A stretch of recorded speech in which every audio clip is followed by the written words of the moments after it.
everyone, you're welcome. We're going to start right now.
All right, so you're welcome to this Eagle Literacy webinar today in celebration of International Women's Day. March 8th is International Women's Day, and we chose to do this for women today in commemoration of Women's Day and Women's Month, actually. So you're welcome. Thank you for joining us. Thank you for registering. And we hope that this session today will be worth your while. So this webinar is organized by the Center for Women's Health and Information, CEWHIN, and we're a leading non-profit organization dedicated to advancing the rights of women and girls with a special focus on reproductive health and gender equality. Our vision is to promote women and girls' well-being by strengthening systems and institutions through advocacy, empowerment, capacity strengthening, action-oriented research, and information sharing. Our mission is a society where women and girls are empowered to realize their mental, social, and physical well-being. We're not doing this webinar alone today. We are working in collaboration with another organization called the Inclusion Project Nigeria. The Inclusion Project Nigeria is a legal services provider founded in 2019 and registered as the Inclusion Project in Nigeria. It's a non-governmental organization of lawyers established to use the legal system to promote and protect the human rights of the less privileged in Nigeria, and in particular, the rights of vulnerable groups. TIP uses the law as an instrument of justice to provide inclusion for vulnerable groups in Nigeria and ensure the actualization of the rights guaranteed for all, both internationally, nationally, and locally. TIP has been working to protect and promote the rights of women and has focused on legal empowerment, legal support to those in conflict with the law, and working on the eradication of sexual and gender-based violence. It also works to ensure that girls have access to quality education up to senior secondary level and has worked with their mothers and women in communities to ensure that this is achieved. So these are two organizations that have similar goals and similar vision, and that's why we've collaborated today to bring this webinar to women and men and to make us more aware of, legal protections and laws that are available to us. So today, what are we going to be talking about? I'm sure we all registered for this, and we saw the title when we registered. It's about legal literacy. It's about, you can be aware of so many things and be unaware of other unimportant things, right? So that's why we're having this webinar, legal literacy. Legal protections every woman should know. Legal literacy is one of the most powerful tools women can have. Many women experience violations of their rights, not necessarily because laws do not exist, but because they do not know those laws exist or how to use them. Our conversation today is about bridging that gap between the law and everyday life, helping women understand the protections available to them and where they can seek help. So today we seasoned lawyers who are going to be our facilitators, speaking to us about our rights and giving us all the information that we need. Please Be open-minded as you listen. Write down your questions because they'll be available to answer them. And yeah, they'll be available to answer your questions. So I'm going to introduce our first speaker right now. Her name is Barrister Damilola Isiramen, and I'm going to be reading her bio to us. Barrister Damilola Isiramen is a seasoned corporate and commercial lawyer with nearly a decade of experience advising businesses and individuals on legal protection, regulatory compliance, corporate structuring, contract advisory, and intellectual property matters. Her expertise lies in providing strategic, practical, and business-focused legal solutions that safeguard interests, reduce risk exposure, and promote sustainable growth. As the lead solicitor at FLE Advisory, Damilola oversees corporate and commercial legal services, supporting startups, SMEs, creatives, and established enterprises across diverse industries. Our advisory approach combines technical legal depth with a clear understanding of business realities, ensuring our clients are legally secure while remaining competitively positioned. Beyond our legal practice, Damilola is passionate about empowering women, entrepreneurs, and creatives, the legal knowledge required to build resilient and compliant ventures. Through speaking engagements, advisory sessions, and strategic mentorship, she equips business owners with the clarity and confidence needed to navigate complex legal landscapes. Damilola is recognized for her professionalism, attention to detail, and commitment to excellence, making her a trusted legal partner for businesses seeking structured growth and long-term protection. Today, she's going to be talking to us about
Okay, Barrister Damilola, let's have you now, ma. Okay, thank you, everybody. Good morning, everybody. Thank you for. Can everybody hear me? Yes, we can hear you. Okay, good morning, everybody. Thank you so much for having me. My name is Damilola Isiramen. I'm a lawyer, and thank you so much for that, introduction. Thank you so much. I'm a lawyer. I'm the managing partner at FLE Advisory, a corporate legal advisory, a corporate and commercial legal advisory firm where we focus on business legal advisory services, business formation, legal documentation, amongst many other things. I would also like to use this medium to appreciate the Center for Women's Information, Women's Health and Information, CEWHIN, for this opportunity. I understand that it's in partnership with the Inclusion Project, and I'm so grateful for this opportunity. I do not take it for granted at all. Thank you for having me. Very quickly, I will be speaking about legal protection that every woman should know. Please give me a moment to share my screen. Yes, please. Can everybody see my screen? Yeah, it's up. Yes, okay, thank you. Thank you for answering. So very quickly, I'll be speaking about legal protection that every woman should know. My focus is on basic rights of women. We'll be also examining the Violence Against Persons Prohibition Act, which is, by the way, one of the most progressive gender-based laws that we have in Nigeria, and the rights of persons with disabilities. So usually when we talk about women's empowerment, most of the women's program that we see, especially around the International Women's Day, the month of women, it's always most times usually about financial independence, leadership, other areas that affect women, and it's good, rightly so, right? But there's a foundation that is often overlooked, and that's legal awareness. Understanding that the law exists to protect you, first of all, is foundation for you to be able to enforce these rights, these laws that are available to you. Legal awareness is very key. It's what you know that is available to you that you can then start to enforce. If you don't know that something is available to you, enforcing it may be difficult, right? The truth is that many women experience violations of their rights, not because the law is silent, but because they do not know that the law is speaking for them. The law is speaking for us. The law is speaking for us as women, as citizens of the country. We have to know that these laws exist, and then also when we understand that the laws exist and know the laws that exist, we can then enforce it. We then know when it's infringed on, right? And then we can seek redress when necessary. Today, my goal is simple: is to help every woman in the room to understand that she's not helpless, she's protected, and she has rights that are enforceable under the Nigerian law. We cannot talk about legal protection in Nigeria without talking about the Constitution. I know everybody here is old Constitution. What's the Constitution? The Constitution is the rule book of Nigeria. What the Bible is to Christians and what the Quran is to Muslims, that's like what the Constitution is to us in Nigeria. It is the foundation of our laws. It is where every other law in the country get their validity from. In fact, what the law says is that any provision of any other law that is inconsistent or that is inconsistent with the provisions of the Constitution should be set aside so that the provisions of the Constitution will have their way. That's how important and that's how valuable the Constitution is to us here in Nigeria. So our fundamental rights flow from the Constitution when we talk about rights in Nigeria. So very quickly, we'll just be examining some of these rights, especially as it pertains to us, as women. And we'll be examining them, we'll be, treating them one after the other. So the very first one is the right to life, which is found in Section 33 of the Constitution. I call this right to life the mother of the rights, because if there's anything like that, because it's when you're alive, it's only who is alive, the person that is alive, that can claim to every other right that exists. So the right to life just basically and simply just means that everybody has a right to live. Nobody will be deprived of their own life. Not even you have the right to take your own life, right? Everybody has a right to live. And the exception to this is sentence of court. If there is a sentence of court, say somebody has been sentenced to death, then the right of life will now be taken away from that person. But aside that, every woman has a right to life. Next to this is Section 34, right to dignity of human person, right? It says that no person should be subject to torture, nobody should be subject to inhumane treatment, forced labor, degrading treatment. When I was putting this together, I thought, of an example, and one example that readily just comes to mind is when we employ domestic staff, or when you're employed as a domestic staff. So the beautiful thing about the law is that it works for us on any side of the divide that we're in. If you find yourself as an employer of labor, or you find yourself as the employee here, right, the law is for you. So nobody, when you talk about the fact that nobody should be subject to inhuman treatments, forced labor, degrading treatments. As women, we usually have to, employ people, domestic staff, house helps, and all that. They should be treated as humanly as possible. That's what the law says. If you're employed as a domestic staff, it's important that you understand that the fact that you are, undertaking this kind of employment does not subject you to torture, does not subject you to inhumane treatment. So it means that there has to be proper accommodation in, if the contract of the employment permits that, provided for the person, and essentially that a working contract, functional written contract exists to protect the person from so that the lines are the terms and contracts are defined as much as possible. Very quickly, we'll be moving on to the other rights, and this is the right to personal liberty. Right to personal liberty protects citizens, and women are citizens, right? We're all citizens of Nigeria. Protects us from arbitrary arrest. What does arbitrary arrest mean? Arbitrary arrest means arrest that is not lawful, that is not for any, there's no legal justification, right? Protect us from arbitrary arrest, and says that a person, personal liberty, you have a right to, you have the right to freedom to move around.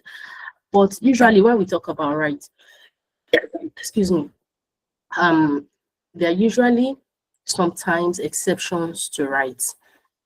To every rule, usually there's an exception. So there can be some exceptions to personal liberty, and some of these exceptions are in cases of imprisonment. When somebody has been convicted of a crime, they're in prison, they do not have a right to personal liberty anymore. When somebody has been arrested, when a lawful arrest has taken place, they do not have a right to personal liberty anymore. When somebody is underaged, to protect an underage person, that right can be curtailed. In the event of preventing unlawful entry into the country, the state has, a right to protect its citizens. So it can affect, prevent unlawful entry of persons, into the country. That's an exception to the right of personal liberty, but generally, every citizen of Nigeria has a right to their personal liberty. It could also be, an exception could also be where there's maybe an outbreak of, a disease or epidemic, and then, like when we had COVID and there had to be like a lockdown or something. That's an exception, right? Then there's also the right to private and family life. This simply means that your personal dealings, your telephone conversations, your messages, your phone calls, where you live, you have a right to, to have that as private as possible, to protect that. The data protection laws also flow from this provision of the Constitution. You do not just, share your information with people, just make it available, except of course where it is necessary, absolutely necessary, to further the cause of justice. The next has to be right to freedom of thoughts, conscience, and religion. This simply means that you will not discriminate. Nobody should be discriminated against. By discrimination, we mean that you do not treat people unfairly, or segregate people, or treat people, show favoritism to some other people against some other people on the basis of their religion, on the basis of their thoughts, right? Everybody has a right to their thoughts, their opinion, and to their religion. It also means that anybody can also change their religion when they will. There is no hard and fast rule about it. These are like the basic rights that we have. Sorry, can you mute?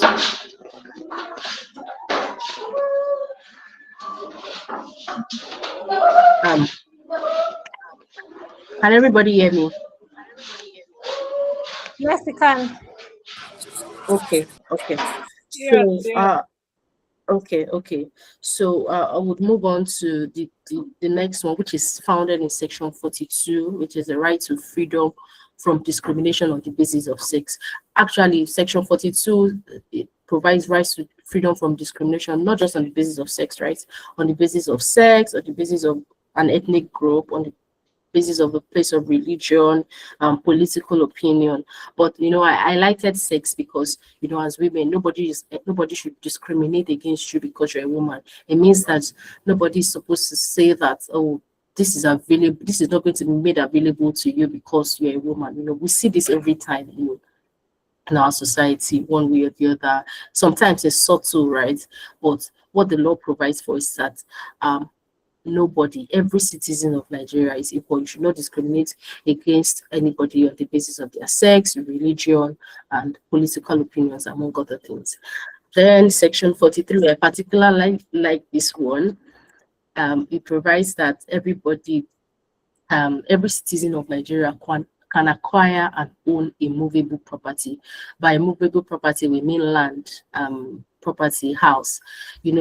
Some customs would not allow women to own properties, to inherit property, to inherit land, to own land, or to be able to buy land. But that's, inconsistent with the provisions of the Constitution in Section 43, and has been upheld in the case of Ukeji versus Ukeji and Mojiku versus Mojiku. What simply occurred in this case is that the courts ruled that a woman is able to inherit her father's property, her father's estates, and the fact that you are a woman does not stop you from owning property, does not stop you from inheriting your father's land or your father's property.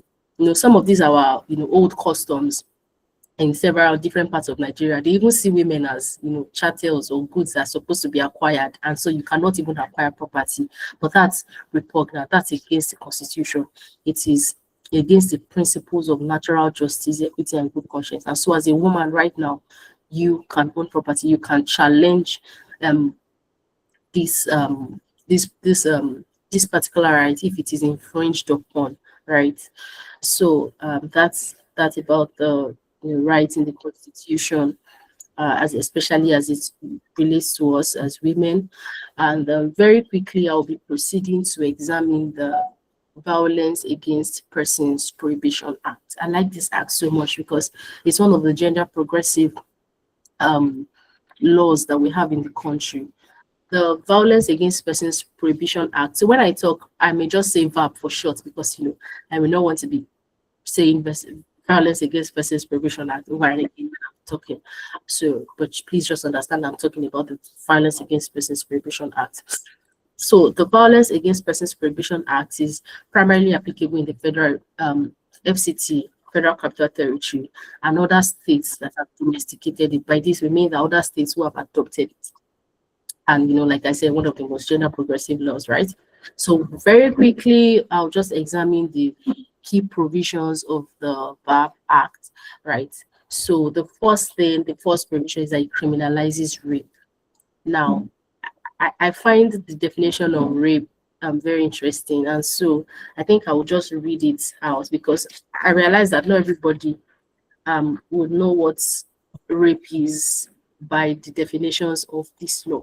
So it says that a person commits rape when the offense of rape, if he or she intentionally, please take note of the keywords, right?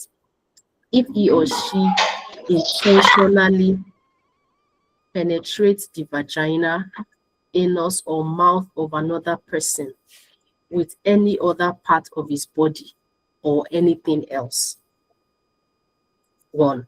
And it says that the other person does not consent to the penetration, or if the consent is obtained by means of threat, fraud, or in the case of a married woman by impersonating her husband. That's the definition of rape. So it's not limited to just somebody trying to penetrate. And now it's not even just limited to women, right? It says if he or she, but in this case, our focus is on women. So we're talking about the rights of women, right? So every woman should know that it's not just when penetration occurs with a part of the body. It also involves if the person has used an object to penetrate, not just the vagina, but also the anus or the mouth of the person, and there's no consent. Essentially, there is no consent. The punishment for rape is life imprisonment upon conviction. of the crime. The VAB Act also criminalizes coercion. Coercion is when you force a person to do something against their will, something that is very detrimental to them, something that they ordinarily would not have agreed to, but you force them, you take by hook or by crook. That's coercion. And the punishment for that is 3 years imprisonment. Now, the third point criminalizes female genital mutilation. This one is very dear to my heart because it's a practice that has existed, that used to exist. I want to believe that, some parts of the country still be in existence, or maybe it's female genital mutilation. Now, what's female genital mutilation? Female genital mutilation is the removal, the partial or complete removal of a part of the external part of the female genitalia for non-medical reasons, right? That's female genital mutilation. It's an old custom that is barbaric, that can lead to a lot of issues for the girl child, for females. It has been abolished. Anybody that engages in female genital mutilation commits an offense and is liable to 4 years imprisonment, a payment of 200K fine, or both. And please let me also explain that when we talk about, when we speak about offenses, when we speak about crimes, it's not just the actual commission of that crime that is an offense. Attempting to commit that crime is also an offense. So anybody who engages in an attempt, to commit to perpetrate this act, this FGM, female genital mutilation, also commits an offense and liable to imprisonment and liable to a payment of fine. In fact, anybody who aids, so that's like, I'm not committing the offense directly, but I'm helping somebody who wants to commit the offense, right? I'm helping them to bring their equipment together. I'm advising them. I'm aiding them. I'm abetting them. I say, yes, you can do this. Let's do this for this girl. We need to prevent the female child from promiscuity, because that's like the reason why they say female genital mutilation. That's the reason why they, say they cut a part of the clitoris away so that, the girl child is not promiscuous, which is, by the way, false. So when you engage in such acts, or when you advise, when you encourage it, it's also a crime and it can be punished upon conviction. Like we already spoke about personal liberty, depriving a person of their liberty is a crime. 2 years imprisonment, payment of fine, right? Then we'll move on to forceful ejection of spouse from the house, from home. I know that all these things may seem like, oh, really? Is it an offense? We didn't know that this was written down. We didn't know that this exists already. Yes, it exists. It's a crime, forceful ejection of spouse from the house. The act also criminalizes emotional, verbal, and psychological abuse. You would agree with me that the vast majority of people who are susceptible to verbal abuse, emotional abuse, psychological abuse, if we be true to ourselves, are women. Women are the ones who are, emotionally, subject to this. So it's a crime. It can be, if infringed upon, you have a right to bring an action before the competent court. You have a right to report to the appropriate authorities to seek redress. Now, this is another one that I really love. It also prohibits harmful widowhood practices. What are harmful widowhood practices?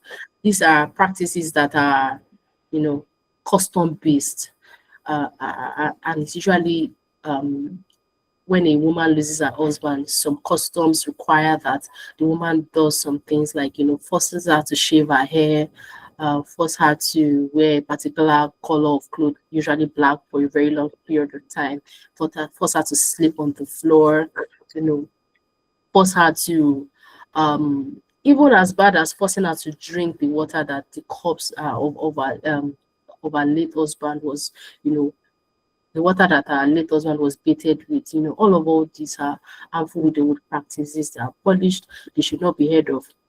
And anybody who is experiencing this can seek redress. The punishment for this is 2 years imprisonment with an option of fine of 500K. Let's move on. Stalking. In today's age and time, stalking is one crime that is very common. And stalking is when you somebody obsessively in a way that it becomes annoying, it becomes scary, it becomes like, it can be harmful. back in the day when we were in the university, I didn't know that was stalking, but it was a case of a guy who liked my friend was always going after her. And I'm sure you will say that this is normal, right? It was not normal. It was far from normal. It was a case of everywhere you turn, you see the guy. Everywhere you turn, you see the guy. So much that it became so scary. That's stalking. And it's also a crime. You also agree with me that this is something that would naturally pertain to a woman. It's women who are more likely to get stalked. I'm not saying men cannot be stalked, but usually more something that will pertain to a woman. Intimidation, causing fear, causing unnecessary fear to a woman. Intimidation is also more likely to happen to a woman if you be true to yourself, right? So it's also a crime. The violence against persons prohibitions and criminalizes it. Spousal battery. Battery is, when you beat, essentially, in simple terms, spousal battery, domestic violence, husband beating wife, wife beating husband. Criminalizes spousal battery. Like we already spoke about, harmful traditional practices. The Violence Against Persons Prohibition Act also criminalizes this, harmful widowhood rights, child marriage, gender discrimination, amongst other things. Those are harmful traditional practices that are prevalent in Nigeria. So very quickly, we'll be moving on, right? Moving on to examine the third part of this conversation, which is the rights of persons with disabilities. Now, the Discrimination Against Persons with Disabilities Prohibition Act of 2018 is the law that protects the rights of persons with disability. And the first most important thing is that you do not even discriminate against persons with disabilities, right? Like I explained earlier, discrimination is when you segregate, where you show favoritism to other people who are not, like them, who are other non-disabled people, right? It's showing that, oh, you are different from us. We cannot offer you this employment because of this particular situation. Just because of that, we cannot offer you this accommodation because of this. We cannot, you cannot have access to this. And sometimes these things are subtle, but discrimination is discrimination, right? Discrimination is discrimination. What the law says is that discrimination against a person with disability attracts a fine of 100,000 naira from an individual or six months imprisonment, or both. And in the case where the offender is a body corporate, by body corporate mean that it's a company, a fine of 1 million naira is what the law says. And it's also important to note that despite the fact that the law says this, right, the person can still maintain a civil action against you on their own. Remember that we said that we had some rights in the Constitution. So the person can still come under the fact that they have rights against discrimination in the Constitution and still bring a civil action against you, like without involving the government. A person can still come and say, oh, you discriminated against me, and still bring an action and still succeed with the action. Right. Nothing prevents a person with disability from bringing an action, despite the fact that the law already says this. They can on their own personally still bring an action against discrimination. The next thing is right to access public premises, right to access public buildings. You'd agree with me that most of our public buildings are not structured in a way to allow persons with disability gain access to them. In fact, what the law says is that there should be a transition period where every public building where they do not have proper infrastructure to allow persons with disability gain access, there should be a transitional period of 5 years where these buildings, these premises are changed, where they are, now restructured to ensure that there is inclusion of persons with disability and they gain the right of entry into public premises. It also applies to roads. So some of the before I move to roads, please, some of the facilities that should be in public buildings to grant access of persons with disability and things like lifts, ramps, excuse me, to ensure that easy access is granted. It also applies to roadside walks, special facilities. With the rights of persons with disability, we still have a long way to go as a country. First of all, with awareness, which is why I'm happy that, you know, this kind of webinar is ongoing, so that, you know, awareness still needs to be increased.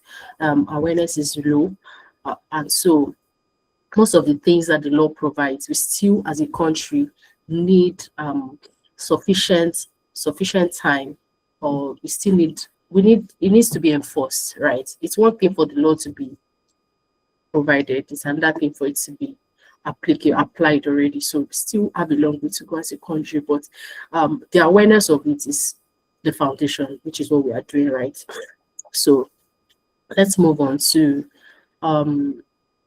complaints of inaccessibility. This, what the law provides, that's the law of the Discrimination Against Persons with Disability Prohibition Act, provides that when a person with disability is unable to access a premises, the person has a right to complain to the managers of that facility, right? And if the person complains and if there's a failure to act on that complaint, failure to comply will attract a fee of 10,000 naira every day for each day of default. So let's say that a person with disability has complained about inability to access a building today, right? And person has complained, nothing is done about it. For each day that nothing is done about it and the person is unable to, you know, access this service or this facility, 10K for a body corporate, that's for a company.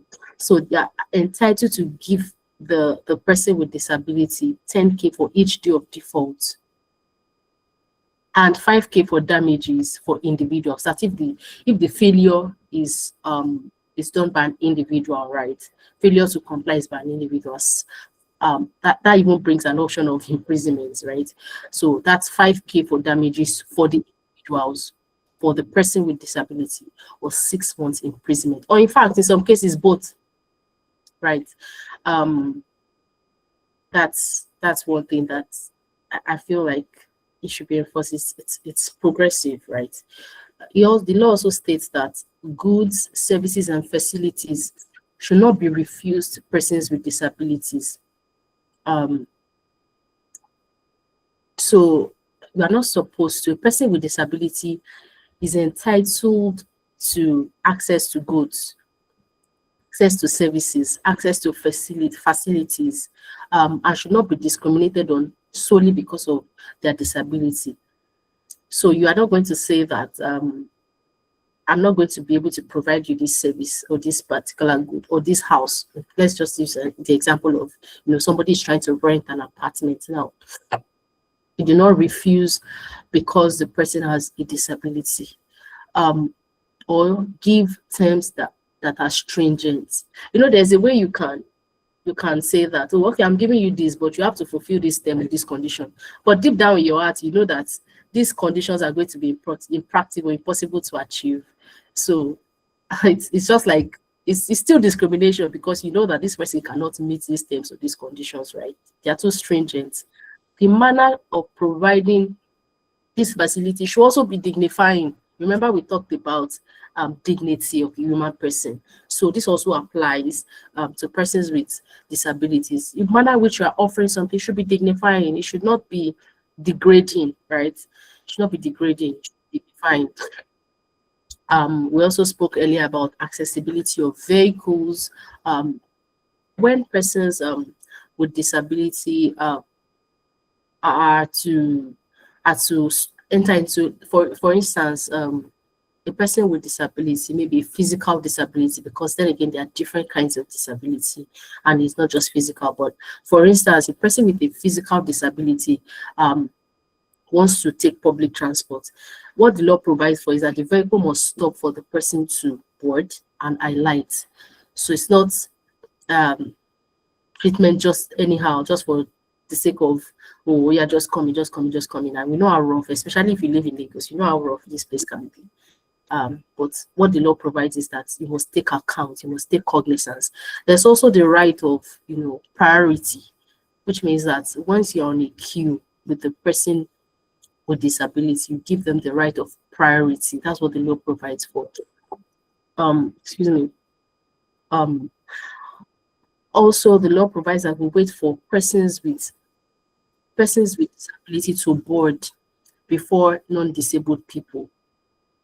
This is not just based on moral standing, right? This is provisions of the law that can be, challenged when infringed upon.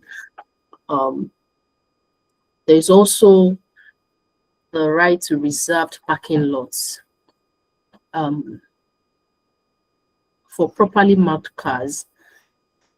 So if a person with disability wants to park his or her car in a parking slot, the parking slot, there should be reserved parking lots. You should take into account the fact that there will be people with disabilities who want to park their cars, and for each day of default, when there is none of this in place, it's 1,000 naira for each day of default. The law also provides that there should be accessibility to seaports, to railways, to airlines for persons with disability. Part of this also includes the fact that when passengers are on board, when they are in an aircraft, you should wait for them to when the passengers are trying to disembark. The persons with disability are also given first priority. It also includes that general information should be translated in an accessible format for persons with disability. I like what the organizers of this webinar have done, which is not something that we see every time with online meetings, is having somebody who is interpreting in sign language. This is inclusive and should be. That's the norm. That's what a progressive society should look like. There's also the right to education, right to free health care, and every other thing that we just spoken about. This has brought me to the end of this my session, right? I hope that you've learned a thing or two. I hope that you are more informed about your basic rights, especially as women, the provisions of the Violence Against Persons Prohibition Act, and the rights of persons with disabilities. So I don't know if there are any questions among the audience. So please do let me know if you have any questions. Thank you, Barrister Dami. You're welcome. Thank you so much. Yeah, let's take questions after the second session. Thank you very much for that wonderful presentation. Thank you.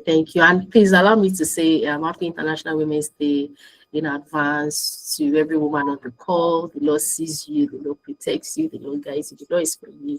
So thank you very much for having me. You're welcome. Thank you so much, and happy International Women's Day to you too. Thank you. So I'm sure we've all learned something new, one or two new things from her presentation. Yeah, I learned more than one or two new things actually. A number of new things. Thank you very much, Barrister Dami, once again. Now we're going to move into our next session. Our next speaker is Barrister Kelechi Anna Afam-Okonkwo, and she's also a lawyer who works with the Inclusion Project Nigeria. Barrister Kelechi Afam-Okonkwo is a legal practitioner who advises businesses and institutions on corporate governance, regulatory compliance, and legal risk management, including those affecting women. She works with entrepreneurs and organizations to build legally sound structures, grow their businesses responsibly, and support women in the workplace. Barrister Kelechi is passionate about legal awareness and regulatory, and regularly shares practical insights on business registration, compliance, and women's legal rights. Through her work and public engagement, she remains committed to promoting accountability, legal education, and access to justice.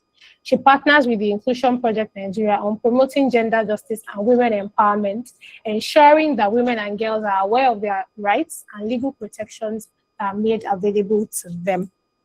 Today, she's going to be talking to us particularly about workplace harassment, the laws that guide and protect women in the workplace, the provisions available for women in the workplace, professionals and yes, professionals in the workplace. So, Barrister Kelechi, let's have you now, Maya. Welcome.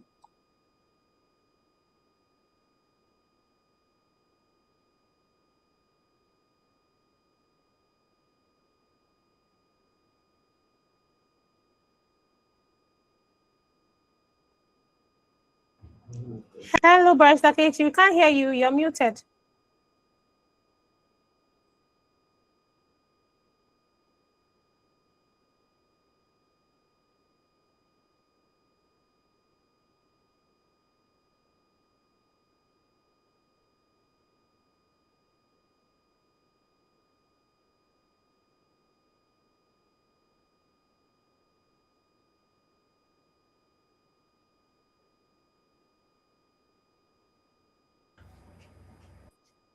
Hello, good afternoon, everyone. Sorry, can you hear me now?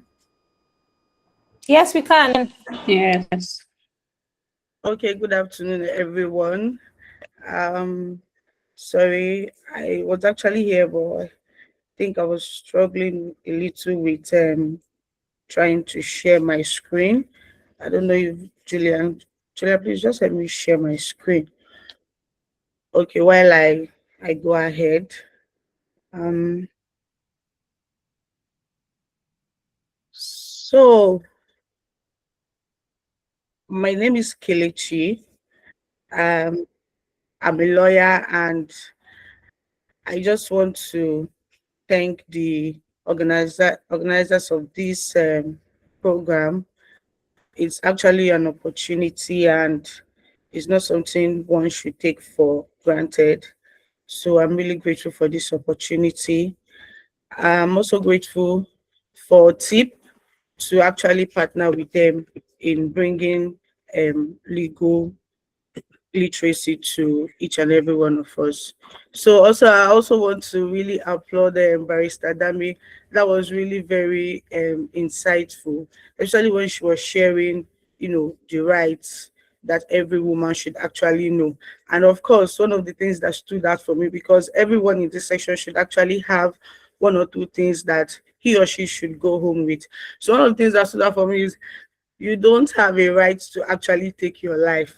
Neither do you have a right to aid someone else to take their life.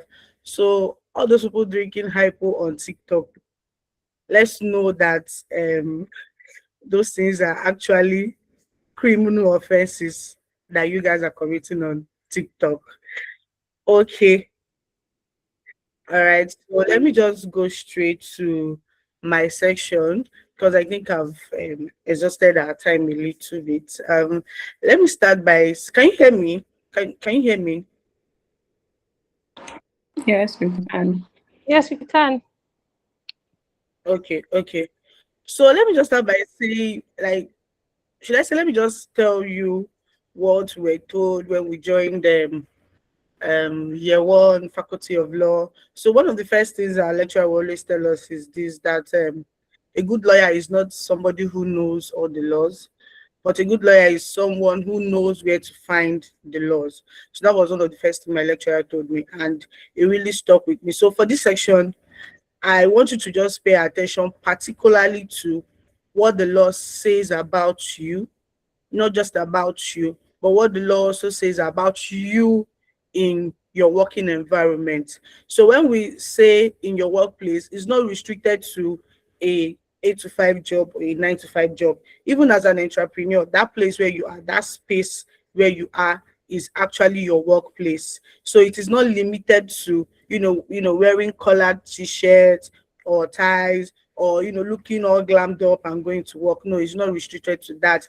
As long as you have something that you are actively engaged in and there's little or more income coming out from it, you're actually in a workplace, you're actually in a work environment. So in this section, we are basically going to know, what does the law say about you, and then understanding workplace harassment. Because the truth of the matter is that I think that one of the problems we have in Nigeria is not just that there are no harassments. No, it is the fact that we don't even know at times when we are actually being harassed. So Today we're just going to learn exactly what this sexual harassment is. Not, it's not limited to sexual harassment. No, it's not. Because we need to know that some things are actually not normal, because probably the society has told you, enjoy it, this is how we do it. Okay, I think, let me borrow Bimbo Ademoye's voice when she's presenting, when she's doing the Abarakat. She will say, this is how we do know what we do here. I think that's how she says it. So probably you are working somewhere and you know this thing is not normal, but you've been told this is how we do it here. This is what is applicable here. If you know you want to do it like this, if you know you want to get somewhere, this is how you are actually going to do it. But that's not actually correct. So let's look at the laws and see what the law says about harassment in the workplace. So first, what is harassment? Harassment refers to any unwanted behavior directed at a person, directed at you, that humiliates, intimidates, threatens, or violates your dignity, particularly when that behavior creates a hostile or an unsafe environment for work. So harassment is not when somebody, maybe the person starts pulling your clothes or somebody holds your neck.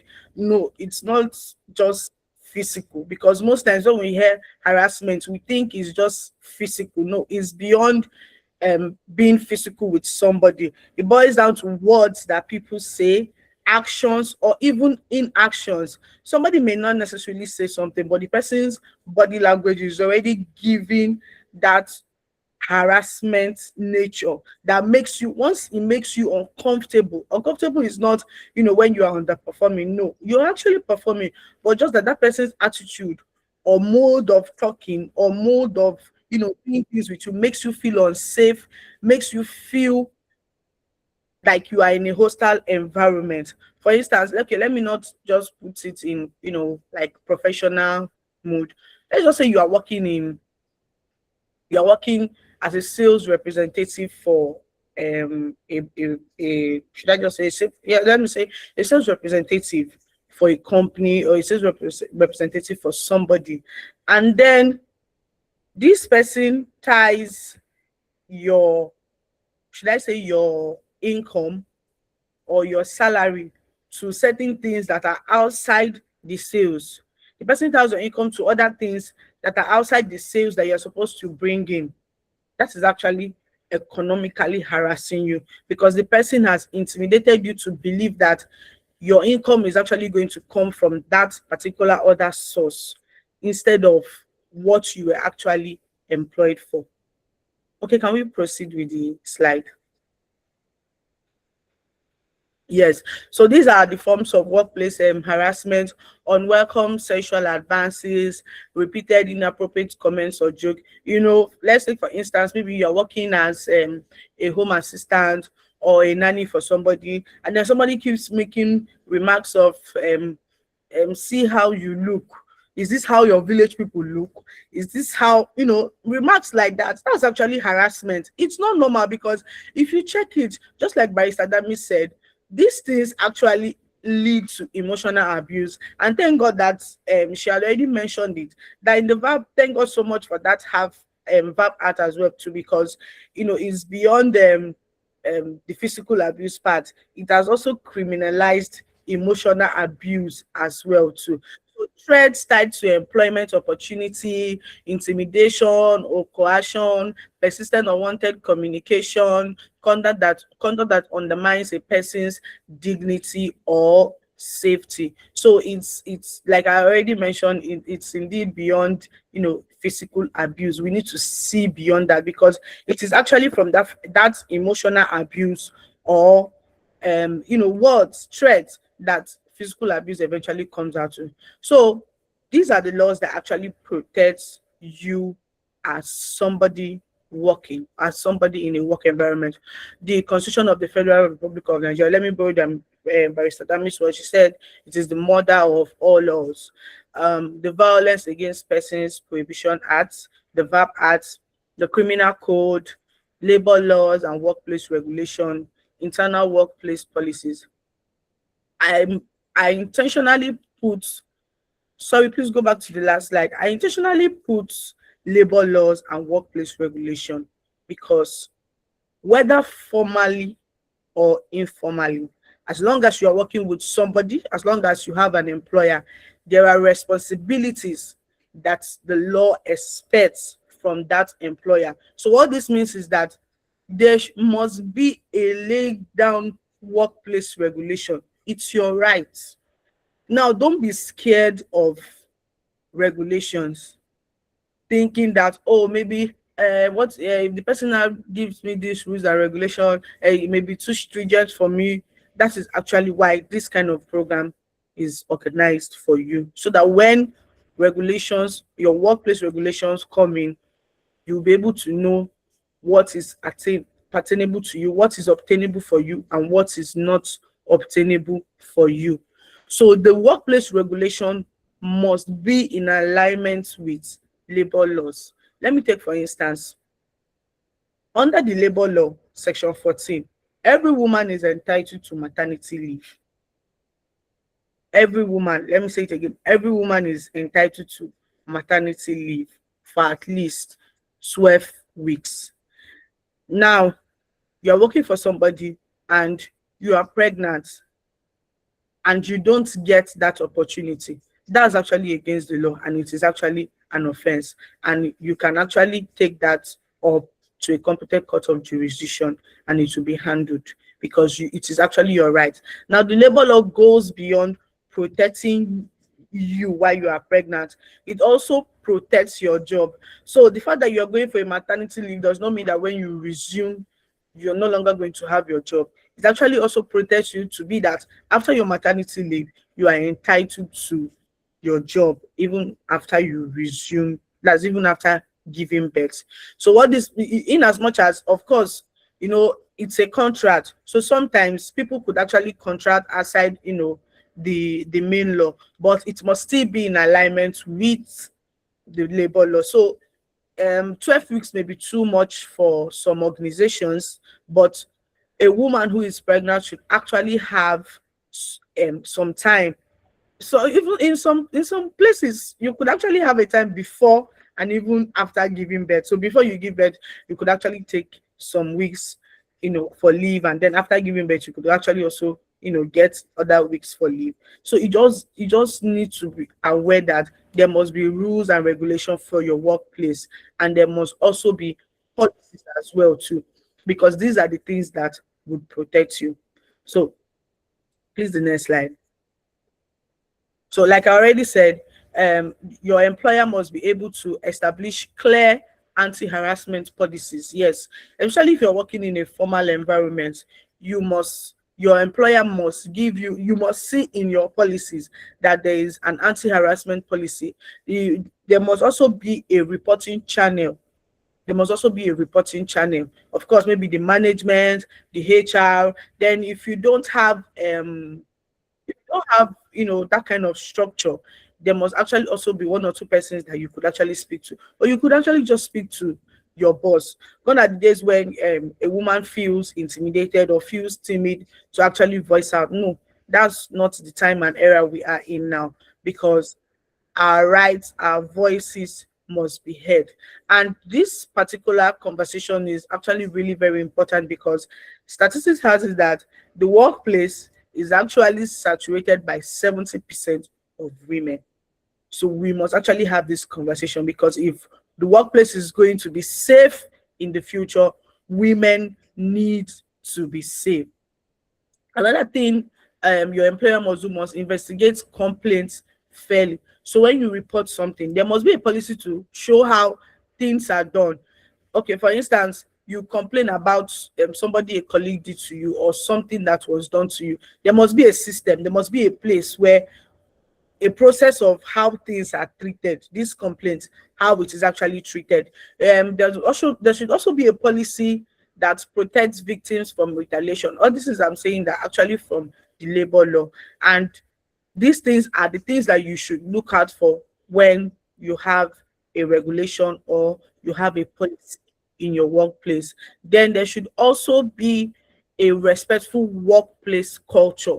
You know, I worked in an I worked with an organization that one of their issues was their workplace culture. So some persons believed, oh, because they've worked with this particular firm for a period of 10 years, there are some things that don't apply to them, there are some rules that don't apply to them, but that's not the law. There must be a respectful workplace culture. That's why most times when I'm speaking to business people, I prefer to tell them to have a system where you address people by their surnames and their name, so that everybody understands that this is strictly a work environment. You could call the person Mr. This, Sir This, or Mrs. This, or Miss This, so that you know that respectful culture is already there, regardless of the person's age, or regardless of, you know, if the person has regardless of, if even if the person is somebody with persons with, even if it's persons with disabilities, that does not mean like that they have a different respect culture for them. No, everybody should be respected equally. Next slide. So I've mentioned the Constitution, I've mentioned the Labor Act, I have also mentioned the labor law, but we're going to stress on, we're going to stress on the VAB Act. This VAB Act is actually really, you know, it has really taken the Nigeria gender issues like 2 steps ahead. And one of the reasons is actually very profound for me is its definition of violence, its definition of harassment, its definition of rape. You know, it has really expanded it and made many things that people had seen as normal to become criminal offenses and serious penalties as well that are attached to it. So even if you don't remember any law today, remember the VAB Act, and remember that this law does not just protect your human rights, it also protects your dignity as a woman. That is why the issue of sexual harassment has been criminalized. It is not just when penetration, see, the issue of rape was dealt with, but the issue of sexual harassment as it relates to inappropriate touching, inappropriate or when there is no consent, and there's this, I can't remember the exact word that was used in that particular section, but it has something to do with when somebody makes a derogatory remark about you. It's actually also been criminalized as well too. So it is one of the laws that you should go, like, that you must understand. Okay, please go ahead. So what women can do. So we're trying to be practical here. If you have a situation where you were sexually harassed in your workplace, one of the first things that you must do is to document the incident, because one of the challenges we faced as lawyers, these people can be very, very smart, and in prosecuting a case, the court needs evidence to work. One of the issues we've had is documents. There are no, you just come and you assert things that have happened. We're in a digital world. So anything that happens and you feel uncomfortable about it, or you feel harassed by an employer, one of the first things that you must do is to document. You must save messages, emails, record, like, just make sure you have something to show that these kind of things happen. I worked somewhere to the extent that even phone calls, I had to record it just to be on the safe side. Yes, you could actually do that, so that when things like this occurs, you are not left out. Another thing is, of course, when you are in a formal environment, you need to be able to follow the right channel for reporting. So you report internally, use your HR channels, or if it's your management that handles that kind of issue, you use your management and handle the issues if it's something that can be handled within the management. But let me put a caveat here that when it comes to criminal offenses, it is not something that your HR can handle. So the best thing is for you to go to the police.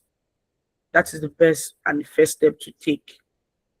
Then, if it's not a criminal offense, you can actually just take it up with the HR. Then seek legal advice if things go beyond that. And then thank God for organizations like this. You could actually reach out to the organizations, and I'm sure that there is already a system and a process for you to be able to lay your complaint and actually be helped as well too. Another very important law that I would like us to, look at is the Discrimination Against Persons with Disability Act. So, like I already mentioned when I started, I don't want you to cram all the sections. I just want you to know what the law says about it. So, for persons with disabilities, discrimination is actually one of the things that we face generally. Even as a woman, there are some places that you would want to go to, and they say, no, women are not allowed here. The law actually has made it an offense, and it is punishable. So nobody should be subject to discrimination, and there should be access to opportunities. So I know a number of opportunities that are available for persons with disabilities, and you know linking to that opportunities, nobody should be stopped, nobody should be left out of these opportunities because of one or two because of maybe the person has a particular disability or the other, especially in the workplace. Nobody should be told you cannot do it. As long as the terms and condition of that particular job is well understood and clearly outlaid, nobody should be denied an opportunity to actually work with an employer. And when we talk about um, um, access to opportunities, it actually means that if Mr. A is being promoted, it also means that Mr. B is actually also open to being promoted.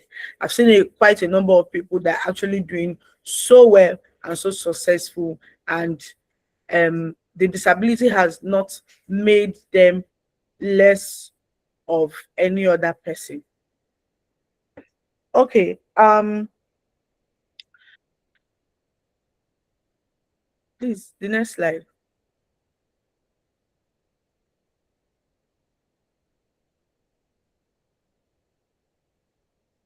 Next slide. Is Julian there?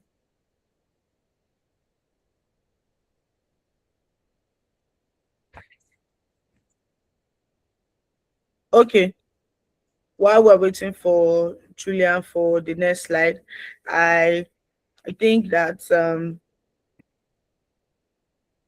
I have come to the conclusion of this section, and I hope that you've learned one or two things you need to know about your workplace rights.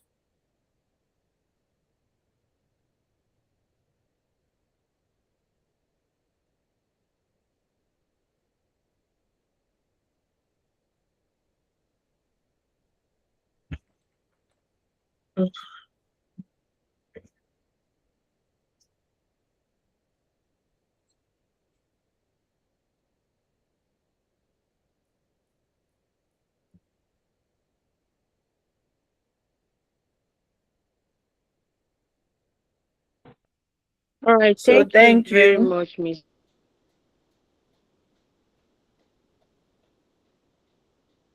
Kelechi. Julia, are you on the call now?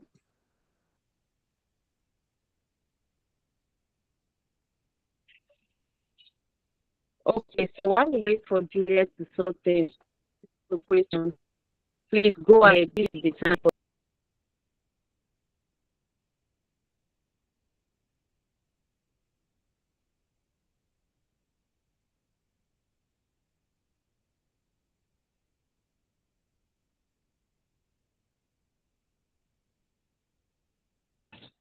Okay, your hand is raised. Please go ahead. You can unmute and ask your question.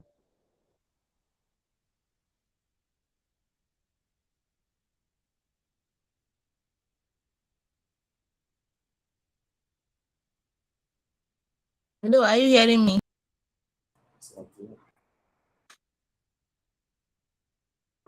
Yes, we can hear you. Hello, good afternoon.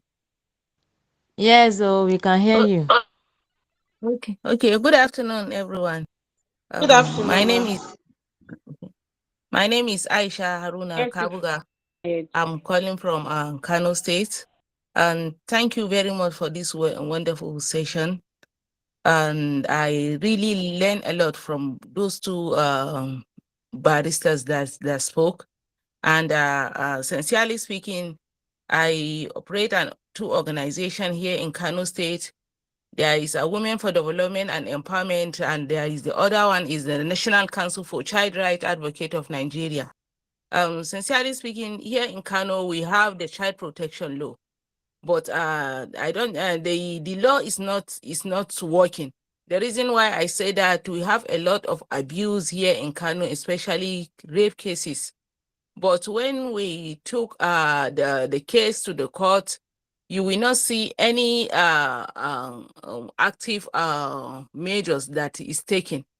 But you will see the offender will be locked, but the survivor we even regret at long last. And we have all the proof and everything will be shown at the court, but you will not see any active measures that is taken. I don't know why the thing is like that. And after at least 1 to 2 months, you will see that offender is walking around the area, and people will be regretting that. If, like, we know we should not take this man to the court, we will take action by ourselves by killing him, because the man will be proud in that I am telling you, money can do anything. That's how we'll be telling the parent of that parent that he made the accused to her. So I don't know how the thing is going to be done, and how we are going to change this, and how what measures are we going to be continue taking. Because if we continue going like that, people will stop depending with court. They will be taking action by themselves, because many cases that we see concerning abuse here in Kano, I don't think we have anyone that will show today that, yes, we are proud, this one, we scared this. Please, how can you help us with this, with these things that are happening here? Thank you very much. Thank you for that question. Thank you. Barrister Kelechi, wants to respond to her. Okay, I'm here. Okay, one of the first things I would want to say here is okay, let me not. The first thing is the truth of the matter is that we just need to know that there are actually structures in place. And you said that the Child Rights Act is actually existing in Kano State, but you don't think it's functional. Actually, I thought the same thing too until I started partnering with TIP. I'm in Owerri, and I've seen situations like that as well too. And when I didn't know about TIP, I saw that these things were just, they would come, and somehow, okay, in Kano there, maybe I've not really seen a situation where the person just gets locked up and then after like 2 or 3 months the person comes out. I've not seen that kind of situation, but the practical experience I've had is just the person was just locked up, and of course the judicial system took its toll, and the matter, I don't think the matter has even gone on trial. It has just been the arraignment stage and it didn't progress. But after joining TIP, I found out that there are actually different bodies that actually handle this kind of situations.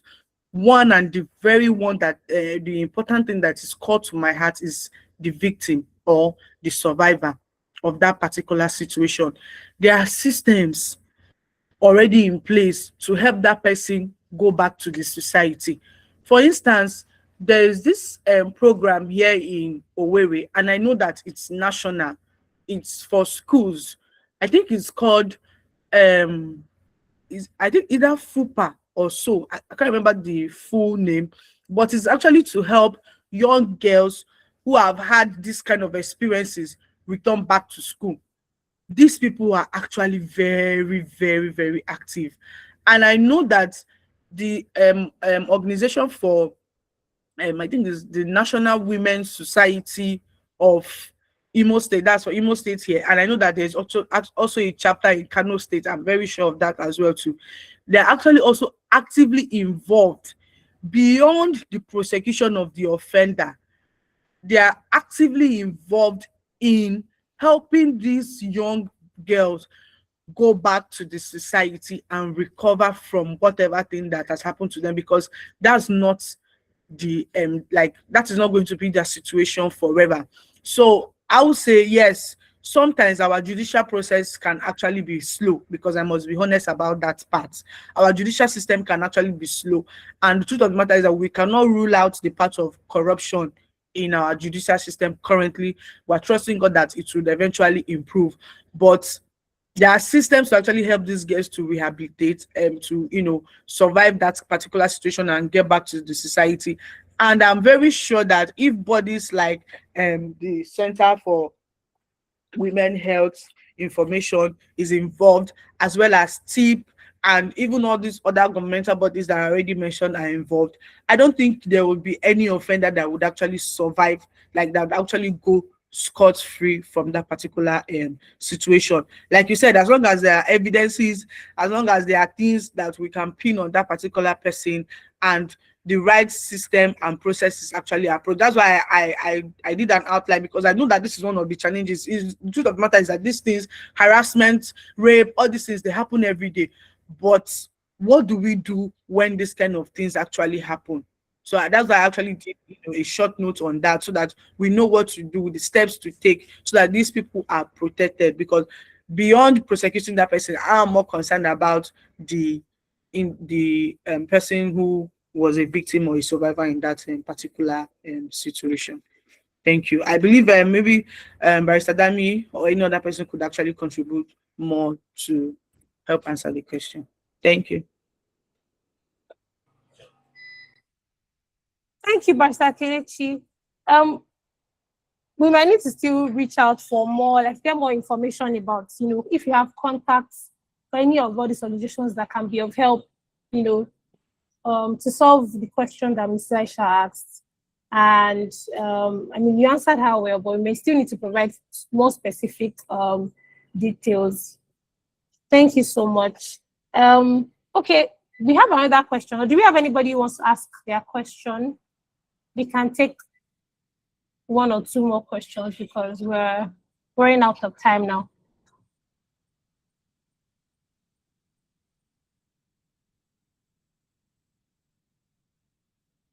Oh, all right. Okay, we have one question here from Mrs. Abdullahi Fumilayo. She says, please, we have a series of, she's from Osun State. She says, please, we have a series of abuse going on in our secondary school for special needs, but through the intervention of CEWHIN, we trained the students and created champions within the school. The unknown abuse started coming out after we trained the champions. The teacher, who is a caregiver, is having sex with the students, and the gate man too, and they are being protected by some powerful people because they are practicing the same religion. And this same goes to the teacher, and everybody has been complaining about him. Please, what can we do to apprehend the perpetrator? In fact, now Osun Sexual Assault Referral Center is always full of persons with disabilities reporting abuse. So how can we, she wants to know how we can go about prosecuting these people, what we can do to apprehend them, I mean, before we prosecute them, apprehend them, you know, these abusers. So Barrister Dami, do you want to help us answer that question? Okay, so when it comes to abuse, you need to understand that it's not just an offense, it's a crime. And it's the state that is, you know, enabled, empowered to fight against criminal offenses, crimes. So to apprehend, it still boils down to reporting to the appropriate authorities, taking actual steps to report, you know, the crime to the appropriate authorities. But what will also help and strengthen your case is also to ensure that you have documentation as much as possible, evidence as much as possible, because it's one thing to assert, it's another thing to prove, right? You will assert must prove. So you must be able to, as much as possible, ensure that there's documentation, telephone conversations, everything that would be able to strengthen the case. So it's still because it's a crime, it's not a civil action. And this is why I believe that organizations like CEWHIN exist. You can also partner with organizations like this to strengthen the case, to ensure that these things are ahead. If it requires you partnering with organizations like TIP and CEWHIN like this. So that's basically it.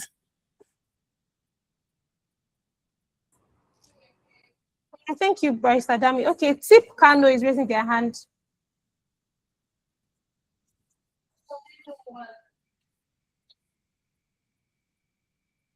Okay, Tip Kano, do you want to speak? You're raising your hand.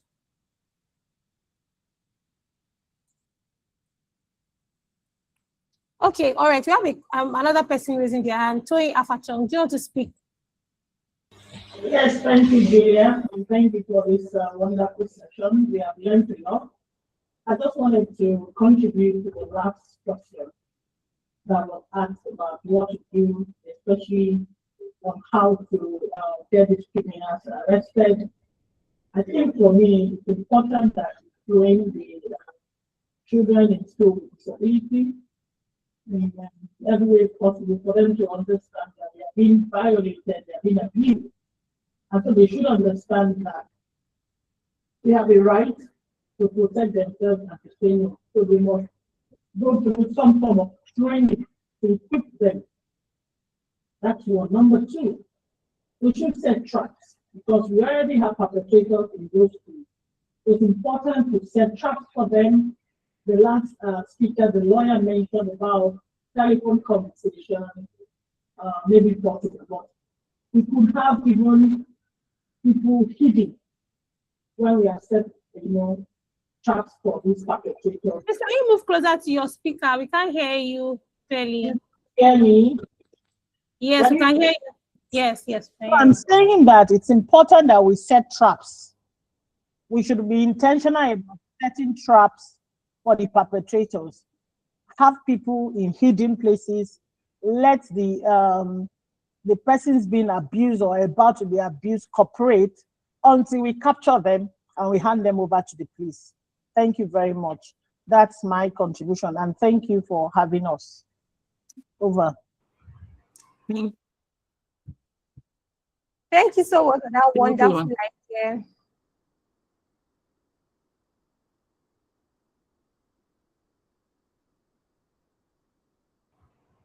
Hello. Thank you so much. All right, Tip Kano, do you want to make a contribution or answer one of the questions?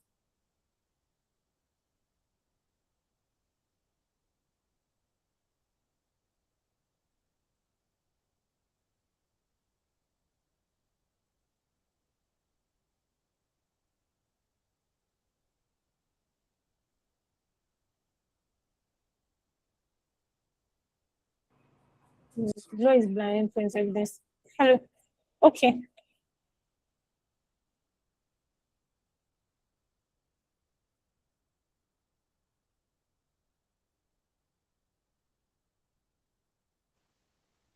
Okay, we have another question from Khadijat Abimbola.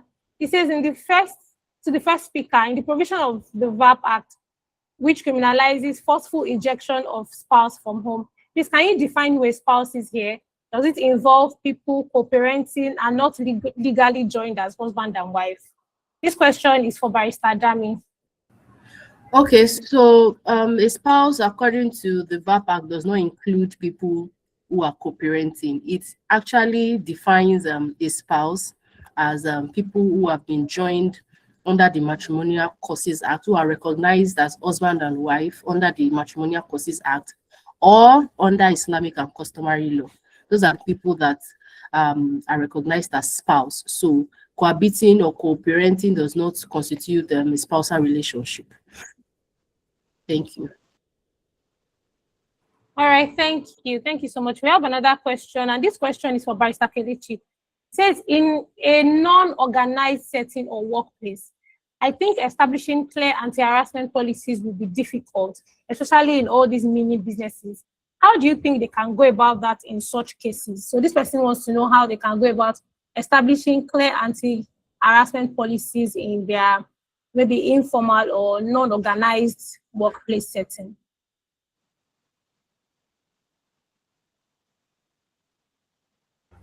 Okay, yes, because it's informal, so it doesn't rule out the fact that there must be clear understanding of what is acceptable and what is not acceptable. For instance, as a woman, I don't think I mentioned it. The law actually prohibits a woman from working during the night hours, although there are exceptions to that particular law.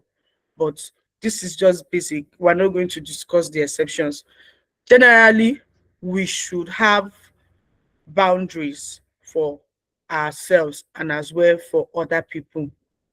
Now, if during the session I said that law does not just protect our rights, it also protects our dignity as a woman or as women in the society.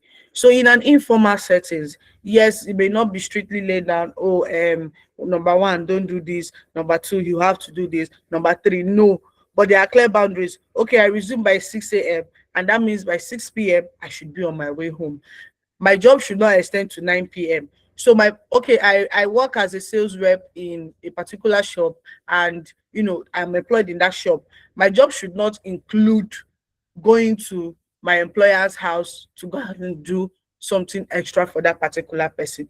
So in as much as it's not clearly like, you didn't write it down like that, there should be boundaries and you should be able to communicate it. I think one of the persons that answered or said something during this question and answer session, said that women should be trained to be able to equip themselves. So you should understand that for every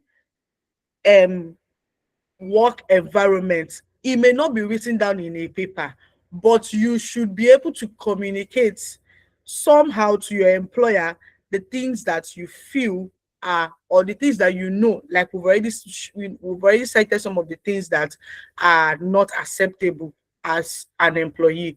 We've cited some of them. So you must be able to communicate these things clearly so that you don't end up being abused. Thank you. All right, thank you, Barrister Kelechi.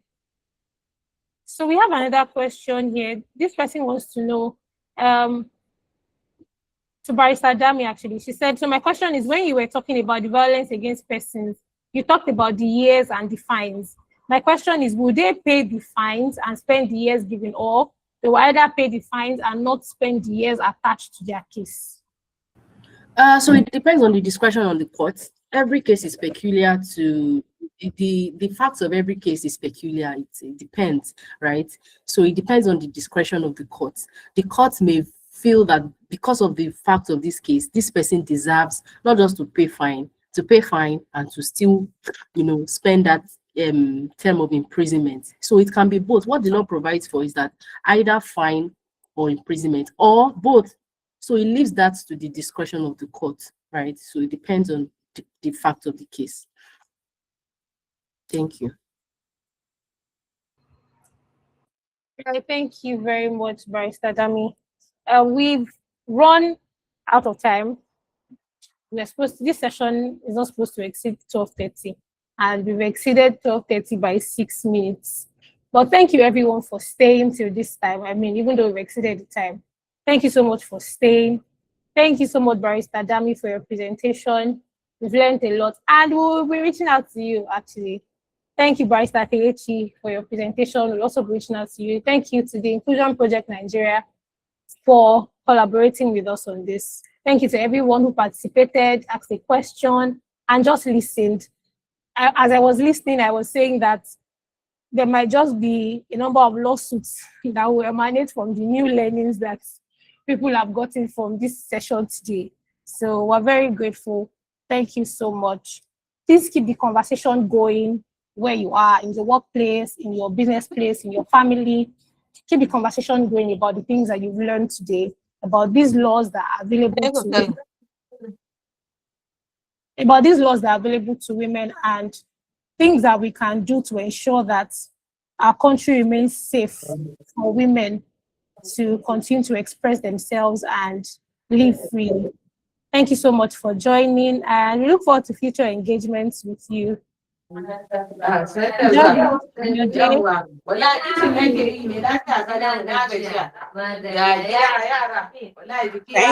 International Women's Day. International Men's Day.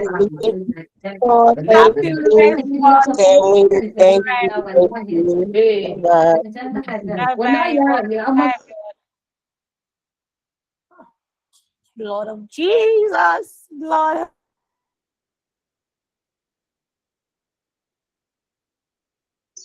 Happy International Women's Day.